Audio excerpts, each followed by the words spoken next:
नमस्कार प्रिय भक्तजनों, स्वागत है आप सभी का आपके अपने आध्यात्मिक चैनल लक्ष्मी निवास पर। आज आप जिस रहस्य को जानने जा रहे हैं वो सिर्फ एक पर्व की कहानी नहीं है, बल्कि वो है एक ऐसी चेतना की अनुभूति जो सदियों से हमारे आत्मा, हमारे कर्म और हमारे पूर्वजों से जुड़ी है। नाग पंचमी एक ऐसा नाम जिसे सुनते ही हमारे मन में एक ऐसा चित्र उभरता है। दूध से पूजे जाते नाग मंदिरों की भीड़, नाग देवता की मूर्ति को फूलों से सजाया गया और हाथ जोड़कर भक्तों की श्रद्धा से भारी आंखें। लेकिन क्या आपने कभी सोचा है कि यह पर्व क्यों मनाया जाता है? क्या यह केवल सांपों को दूध पिलाने का एक परंपरा मात्र है, या फिर इसके पीछे कोई ऐसा राज छिपा है जो आज तक आम लोगों तक छुप रहा है? इसका जवाब है हाँ, नाग पंचमी एक गहरा रहस्य है। एक ऐसा रहस्य जो पौराणिक कथाओं, योग शास्त्रों और आत्मचेतना के भीतर छुपा है। जब हम इस दिन नागों की पूजा करते हैं तो वास्तव में हम पृथ्वी की उन अदृश्य शक्तियों को नमन कर रहे होते हैं जो जीवन, मृत्यु और पूर्व जन्म की डोर थामे खड़ी हैं। क्योंकि नाग कोई सामान्य प्राणी नहीं, वो पाताल लोक के अधिपति हैं, पृथ्वी की ऊर्जा के रक्षक हैं और देवताओं के भी पूज्य हैं। शेषनाग के फनों पर तो स्वयं भगवान विष्णु विश्राम करते हैं। भगवान शिव के गले में जो नाग लिपटा है वह मृत्यु पर विजय का प्रतीक है। और यही नहीं, समुद्र मंथन में वासुकी नाग ने मंथन की डोर बनकर देवताओं और असुरों दोनों की सहायता की थी। लेकिन नाग पंचमी केवल देवताओं से जुड़ी नहीं है, यह दिन तो एक घटना की स्मृति है, एक ऐतिहासिक कथा की जिसे जानकर आप सन्न रह जाएंगे। बहुत समय पहले की बात है, राजा परीक्षित को तक्षक नामक एक नाग ने डस लिया था और उनकी मृत्यु हो गई। उसके पुत्र राजा जन्मेजय इस घटना से इतने क्रोधित हुए कि उन्होंने संकल्प लिया, नागों का सर्वनाश करूंगा। उन्होंने एक ऐसी यज्ञ आयोजित किया जिसमें आहुति में नागों को बुलाकर जलाया जाने लगा।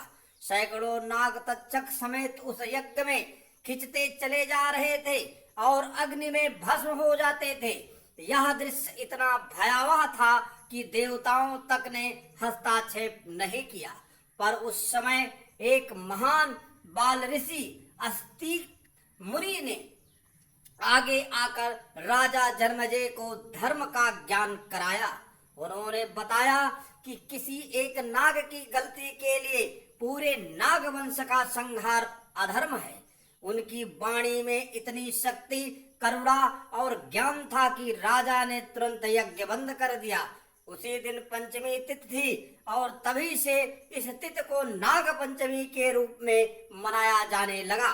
नागों के प्रति क्षमा, श्रद्धा और कृतज्ञता के भाव से इस दिन की एक और विशेष बात यह है कि यह केवल एक पौराणिक घटना की याद नहीं दिलाता, बल्कि यह हमारे भीतर की ऊर्जा, हमारे आध्यात्मिक शरीर के रहस्यों से भी जुड़ा हुआ है। प्रिय भक्तजनों, हमारे शरीर में जो कुंडलिनी शक्ति होती है वह नाग के आकार की ही होती है। सर्पाकार योग शास्त्र कहता है कि जो व्यक्ति अपनी कुंडलिनी शक्ति को जागृत कर लेता है वह स्वयं शिव स्वरूप बन जाता है।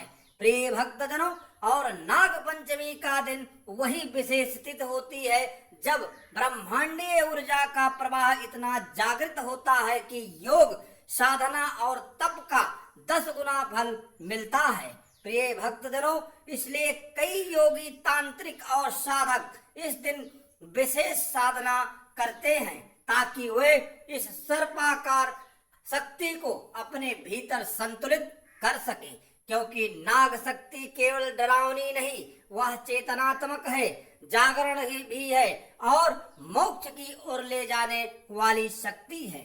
अब आप सोचिए, ये पर्व केवल एक सांपों को दूध चढ़ाने का त्योहार है? नहीं भक्तों, यह तो हमारे पूर्वजों की करुणा, देवताओं का आशीर्वाद और ब्रह्मांड की चेतना का उत्सव है। जब आप इस दिन नाग देवता को दूध चढ़ाते हैं तो वास्तव में आप अपने भीतर के विष को शुद्ध कर रहे होते हैं। वह विष जो आपकी वाणी में है, आपके क्रोध में है, आपके अहंकार में है, नाग पंचमी का दिन आपको अवसर देता है कि आप इन सारे आंतरिक जहरों को धो डालें और एक शांत पवित्र देवता तुल्य जीवन की ओर बढ़े। इस दिन जब महिलाएं दीवारों पर नाग की आकृति बनाकर पूजा करती हैं, जब छोटे छोटे बच्चे नाग देवता की कथा सुनते हैं, जब कोदूर बेला में नाग मंदिरों में घंटियां बजती हैं और दूध चढ़ाया जाता है, तो वह केवल एक परंपरा नहीं होती, वह होती है हमारे पौराणिक ऋण की पूर्ति, जो नाग देवताओं के प्रति हमारे कर्तव्य से जुड़ी हुई है। प्रिय भक्तजनों, क्योंकि यह वही नाग है जिन्होंने कभी पृथ्वी को डूबने से बचाया, अमृत मंथन में सहायता की और स्वयं काल से टकराकर मनुष्य की रक्षा की है।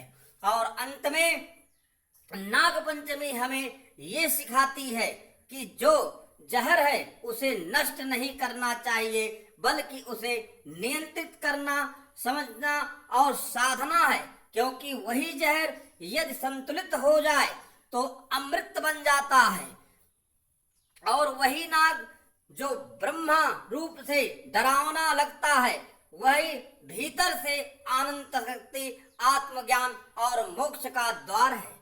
तो इस नाग पंचमी पर आप केवल पूजा ना करें, बल्कि एक वचन लें कि आप अपने भीतर के सभी विकारों को पहचानेंगे, उन्हें दूध की शांति से धो डालेंगे और नाग देवता की तरह चुपचाप बिना घमंड के सभी दोषों से ऊपर उठकर संसार की संतुलित रखेंगे।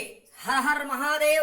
धन्यवाद। यदि आप सभी को हमारा ये वीडियो और जानकारी आपको अच्छी लगी तो हमारे लक्ष्मी निवास चैनल को लाइक करें और सब्सक्राइब करें और कमेंट बॉक्स में लिखें जय शिव शंभो, हर हर महादेव।